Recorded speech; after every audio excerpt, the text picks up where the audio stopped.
grundsätzlich, das haben wir ja auch schon oft betont, natürlich setzen wir uns überall auf der Welt für die Meinungs- und Pressefreiheit ein. Das ist für uns ein ganz wichtiges, hohes Gut und das ist auch in Indien so. Freie Berichterstattung ist ein Mehrwert für jede Gesellschaft und Einschränkungen sind etwas Besorgniserregendes. Journalisten sollten für das, was sie sagen und schreiben, nicht verfolgt und eingesperrt werden in der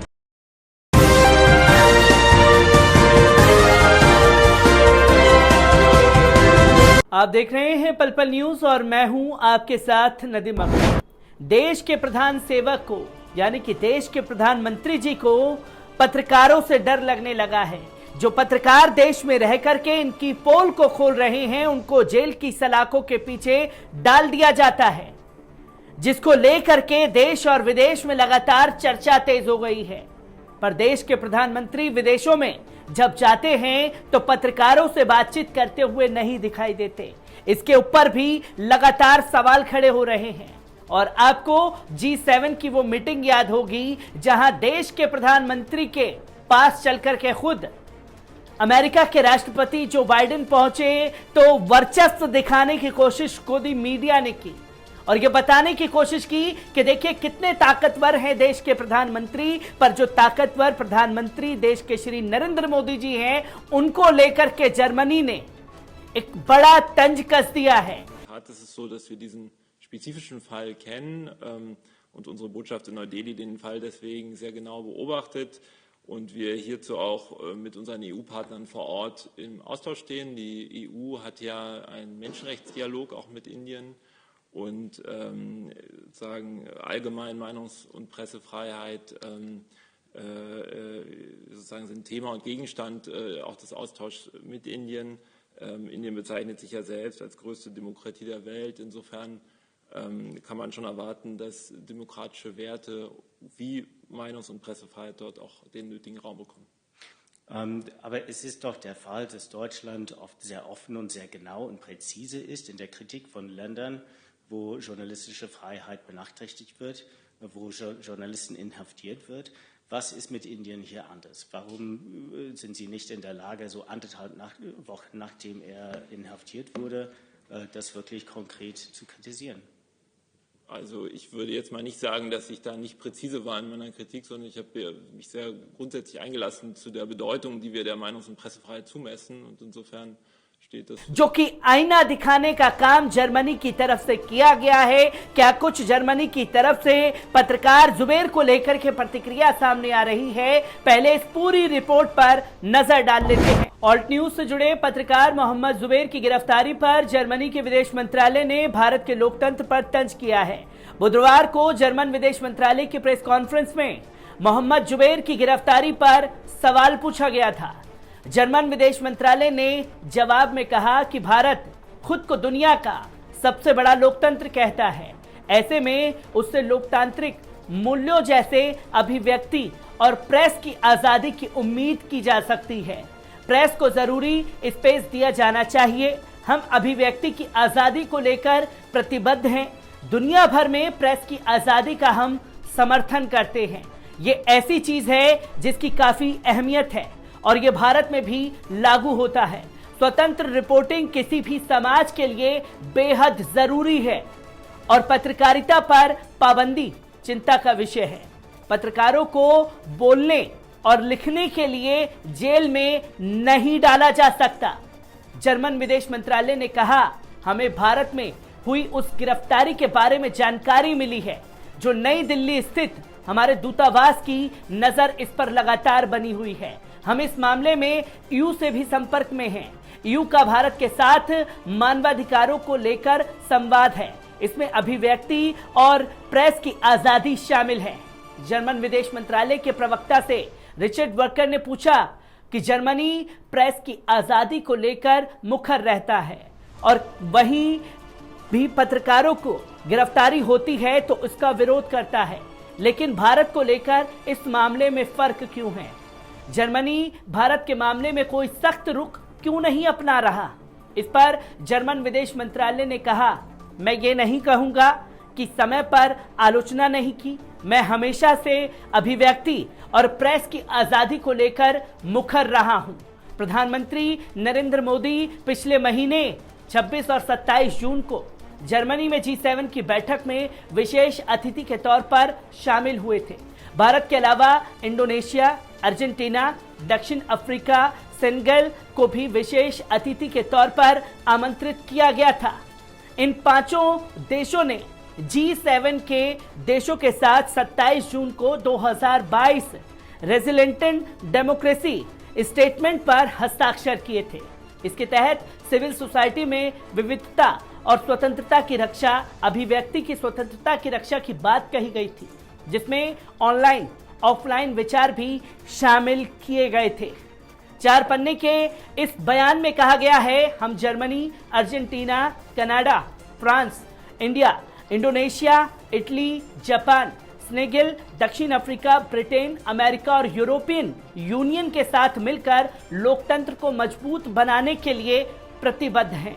हम लोकतंत्र का बचाव करेंगे और शोषण के अलावा हिंसा के खिलाफ मिलकर लड़ेंगे। वैश्विक स्तर पर लोकतांत्रिक मूल्यों की रक्षा करेंगे। सार्वजनिक बहस, मीडिया की आजादी और उसमें बहुलतावाद, ऑनलाइन ऑफलाइन सूचनाओं के मुक्त प्रवाह और पारदर्शिता से बचाव में साथ मिलकर काम करेंगे। जब प्रधानमंत्री श्री नरेंद्र मोदी जी इन लोकतांत्रिक मूल्यों को लेकर G7 के देशों के साथ मिलकर काम करने की प्रतिबद्धता जता रहे थे, उसी दिन fact checker website alt news के सह संस्थापक मोहम्मद जुबैर को दिल्ली पुलिस ने गिरफ्तार किया था। मोहम्मद जुबैर के 2018 के एक ट्वीट को लेकर एक ट्विटर यूजर ने शिकायत की थी। उसमें मोहम्मद जुबैर पर धार्मिक भावनाओं को ठेस पहुंचाने का आरोप लगाया गया। दिल्ली पुलिस ने इसी आधार पर जुबैर को गिरफ्तार किया। मोहम्मद जुबैर की गिरफ्तारी को बीजेपी की तत्कालीन राष्ट्रीय प्रवक्ता नुपुर शर्मा की हजरत मोहम्मद सल्लल्लाहु अलैहि वसल्लम साहब को लेकर विवादित टिप्पणी से भी जोड़ा जा रहा है।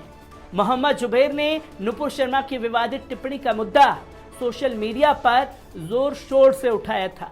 इसके बाद कई इस्लामिक देशों ने भारत के खिलाफ बयान जारी किया था और नुपुर शर्मा पर कार्रवाई की मांग की थी। बाद में बीजेपी ने नुपुर शर्मा को पार्टी से निलंबित कर दिया था। नुपुर शर्मा पर कई राज्यों में एफआईआर दर्ज की गई है, लेकिन उनकी अभी तक कोई गिरफ्तारी नहीं हुई है, जिसको लेकर के जर्मनी से भी सवाल पूछा गया।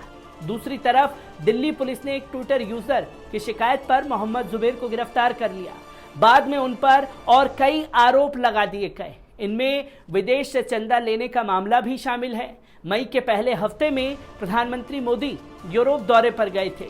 यूरोप दौरे पर मीडिया से न सवाल लेने और भारत के मानवाधिकार रिकॉर्ड को लेकर प्रधानमंत्री श्री नरेंद्र मोदी जी की आलोचना शुरू हो गई थी।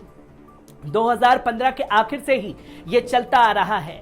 प्रधानमंत्री पत्रकारों के सवाल लिए बिना सिर्फ अपने समकक्षों के साथ संयुक्त बयान जारी करते हैं।